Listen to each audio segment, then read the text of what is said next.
Last night, documents seen by The Guardian revealed that yet another case of taxpayers' money was wasted, a total failure of due diligence and a conflict of interest at the heart of government procurement. It now appears that tens of millions of pounds of that money ended up in offshore accounts connected to the individuals involved.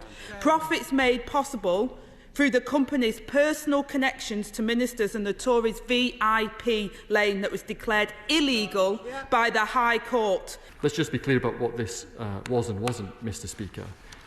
Around 9,000 people came forward, and all ministers will have experienced endless people directly ringing them up to try and help with the huge need that there was at the time.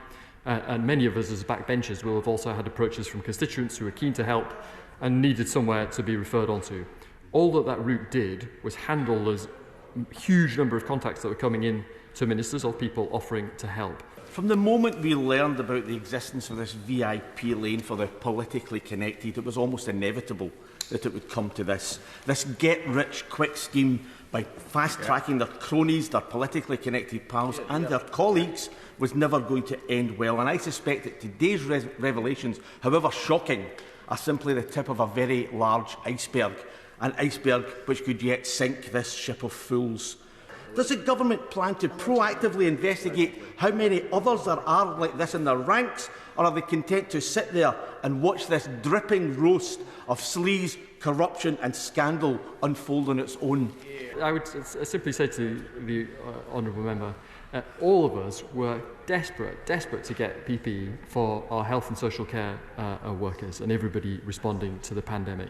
Isn't it clear that slack management in the department led to get-rich elements of the British ruling establishment taking money from the NHS at a time of national crisis? Their watchword was greed rather than public service, but my question is this, and I've notified the right honourable member: where is the right honourable member who was in charge of the NHS when all this was going on?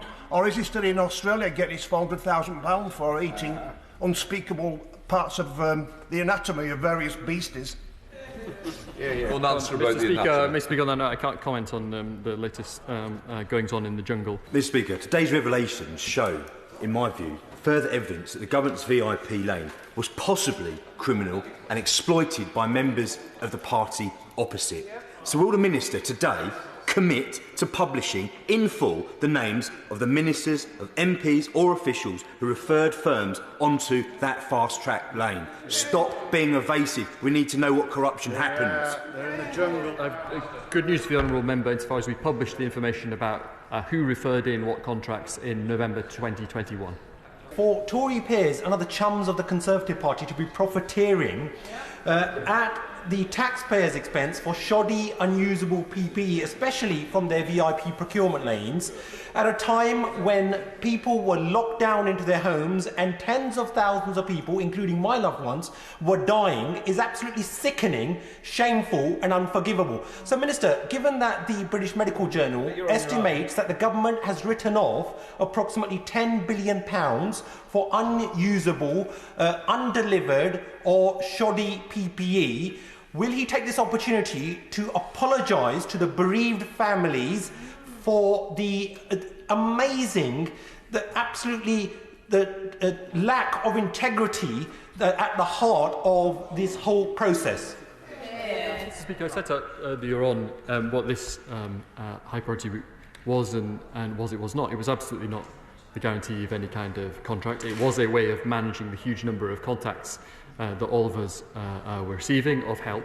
It did, I think, deliver something like in the order of 5 billion items of PPE, all of which were helping to save lives, protect workers in our NHS and in our social care settings. And of course, we had to take up those offers of help. We had to respond to them where people wanted to help in the middle of a huge national and global crisis. Of course, we had to process them, but they were processed in exactly the same way as every other bid for a contract. Awesome.